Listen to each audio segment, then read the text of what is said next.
हर पल आपके साथ। नमस्कार, स्वागत है आपका हर पल न्यूज में। मैं हूं आपके साथ नाजनीन खान। चलिए नजर डालते हैं उत्तर प्रदेश की खबरों पर। अलीगढ़ के थाना पाली मुकीमपुर क्षेत्र के बड़सेरा में एक दर्दनाक हादसा हो गया।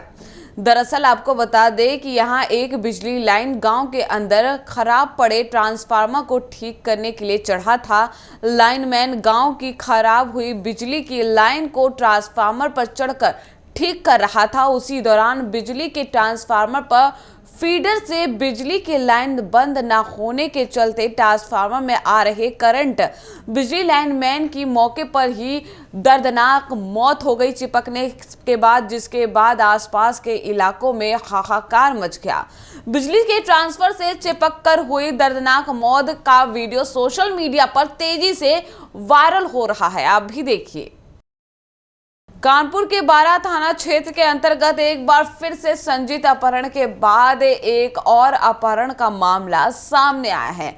आपको बता दें कि मासूम बच्चों के पिता राम बहादुर यादव ने बताया कि पत्नी की तबीयत खराब थी, बेटा कूड़ा फेंकने गया हुआ था। थोड़ी देर हो जाने के बाद भी बेटा घर वापस नहीं लौटा तो पिता राम बहादुर यादव ने उसे देखने घर से बाहर निकले, जिसके बाद पॉलिथीन में मां ने कूड़ा भर कर दिया था, वहीं पड़ी मिली थी, लेकिन बेटा लापता था, जिसके बाद परिवार में हड़कंप मच गया। इसके बाद आलन फानन में पिता राम बहादुर ने डायल 112 पर पुलिस को सूचना दी। मौके पर पहुंचे पुलिस इंचार्ज और थाना अध्यक्ष ने पीड़ित परिवार से जानकारी ली और साथ ही आसपास लगे सीसीटीवी कैमरे से लापता बच्चे की तलाश में जुट गई।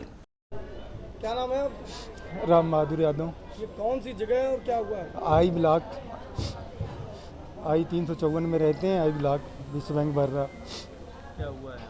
सुबह बच्चा मेरा 6:15 बजे यहाँ से कूड़ा लेके उसकी मम्मी ने दिया तो पन्नी में लेके गया, 100 मीटर दूरी पे डाला है जा करके। और इसके बाद बच्चे को अभी तक कोई पता नहीं। बहुत परेशान है। हमें तो अब अनहोनी की शंका हो रही है कि मेरे बच्चे के साथ कोई घटना न घट गई हो। पुलिस को सूचना दी है, चौकी इंचार्ज आए हुए थे, एसओ साहब भी आए हुए थे, मिश्रा साहब आकर वो तफ्तीश करके चले गए हैं। कितने घंटे हो गए, कुछ पता चल पाया? अभी तक कोई जानकारी नहीं हुई है। सुबह 6:15 बजे का बच्चा निकला हुआ है। आप लोग सीसीटीवी पुलिस चेक करा रही है आसपास? सीसीटीवी कहीं पता नहीं, उन्हें गए कि नहीं गए हमें नहीं जानकारी है। हम कोई हमें दुश्मनी तो मेरी समझ में तो नहीं है भाई। कोई अंदरूनी कोई रखता हो तो हम नहीं बता सकते हैं। बाकी भाई अब किसके मन की क्या बात हम कह सकें कि कौन दुश्मनी रखता है। बाकी मेरे हिसाब से तो कोई दुश्मनी नहीं थी। 8 घंटे से ज़्यादा होने जा 8 घंटे से ज़्यादा कोई कार्रवाई नहीं अभी तक। कोई खाली आके यहाँ पर खाली कागजी कार्रवाई पूरी करके चले गए हैं और लिखा पढ़ी करके चले गए हैं। किसका बच्चा है, कहाँ है, कैसे क्या है, बस इतनी करके और चले गए हैं। अभी तक कोई कहीं कुछ भी मुझे कोई इन्फॉर्मेशन नहीं मिली है। चौकी इंचार्ज भी आए थे और एसओ साहब भी आकर के चले गए हैं लिखा पढ़ी करके, बस इसके अलावा कोई कार्रवाई नहीं हुई अभी तक। शासन के आदेश पर रतौली तहसील के संपूर्ण समाधान दिवस आयोजित किया गया। इस मौके पर संपूर्ण समाधान दिवस में डीएम अलीगढ़ इंद्र विक्रम सिंह और एसएसपी कलानिधि नौथानी के साथ समाधान दिवस आए फरियादियों की समस्या सुनकर उनका समाधान किया गया। जबकि संपूर्ण समाधान दिवस पर भूमि, पेंशन, राशन, कृषि आदि विभागों से संबंधित रही। इसके साथ ही उन्होंने संपूर्ण समाधान दिवस में प्राप्त शिकायतों के लिए निस्तारण के लिए अधीनस्थ अधिकारियों को भी दिशा निर्देश दिए। इस मौके पर डीएम वित्त और राजस्व, एसडीएम रतौली, सीओ रतौली सहित जिला स्तरीय अधिकारी भी उपस्थित रहे। दिवस का आयोजन हुआ है तो किस तरह की शिकायतें रही हो, क्या मंशा रहती है इस तरह के आयोजन की? तहसील दिवस में सामान्य प्रकार की शिकायतें आज आई हैं, जिसमें भूमि विवाद से रिलेटेड बहुत सारे इश्यूज़ हैं। कुछ ऐसे मामले हैं जिनमें पारिवारिक विवाद है। लगभग 80 शिकायतें प्राप्त हुई हैं, जिसमें से करीब 15 शिकायतों का मौके पर निस्तारण हुआ है। कुछ प्रकरणों में अभी मौके पर अधिकारियों को भेजा गया है ताकि वो मौके पर जाकर जांच करने के उपरांत उसका निस्तारण कर दें। अच्छी बात यह है कि तहसील दिवस में जो अधिकारी थे, जो पूर्व की शिकायतें थीं और जो क्रॉनिक प्रकार की शिकायतें हैं, वो उनकी निस्तारण की क्वालिटी से शिकायतकर्ता कई मामलों में संतुष्ट मिले हैं। और जिन प्रकरणों का निस्तारण नहीं किया जा सका उसमें प्रॉपर कारण है कि वो न्यायिक विवाद से संबंधित हैं, तो उसके बारे में भी संबंधितों को बताया गया है, समझाया गया है कि ये प्रोसेस है, इस प्रोसेस के तहत आप इसका निस्तारण कर सकते हो। कुछ सामान्य प्रकृति की शिकायतें भी संज्ञान में आई हैं, जैसे एक बच्ची स्कूल में एडमिशन को लेकर आई थी, उसका एडमिशन तत्काल करा दिया गया है।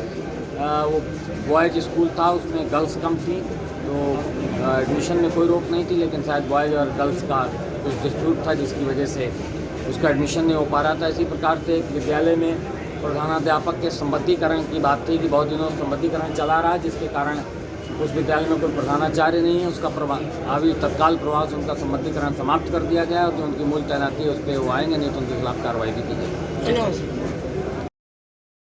सोनभद्र के ओबरा थाना क्षेत्र के बिजली बघमाना पत्थर की खदान में झबलिया के दौरान 2 मजदूर जद में आ गए, जिनके ऊपर पत्थर गिरने की वजह से एक मजदूर की मौके पर ही मौत हो गई, जबकि दूसरे मजदूर गंभीर रूप से घायल हो गया। घायल अवस्था में मजदूर को जिला अस्पताल ले जाया गया, जहां पर प्राथमिक उपचार के बाद तत्काल ट्रामा सेंटर वाराणसी रेफर कर दिया गया। वहीं इस मामले में एसडीएम राजेश सिंह ने बताया कि पत्थरों की खदान में काम करने के दौरान चट्टान गिरने से 2 मजदूर उसके जद में आ गए, जिसमें एक मजदूर की मौत हो गई, जबकि दूसरे का इलाज वाराणसी के ट्रामा सेंटर में चल रहा है। पुरानी रंजिश रसत्व को लेकर 2 गुटों में जमकर लड़ाई हुई। आपको बता दें कि जिसका वीडियो सोशल मीडिया पर भी वायरल हो रहा है। जानकारी के मुताबिक पुरानी रंजिश को लेकर वाद विवाद हुआ था, जिसको लेकर मारपीट का वीडियो सोशल मीडिया पर तेजी से वायरल हो रहा है। तो फिलहाल उत्तर प्रदेश की खबरों में इतना ही। देश और दुनिया की तमाम बड़ी खबरों के लिए देखते रहिए हर पल न्यूज।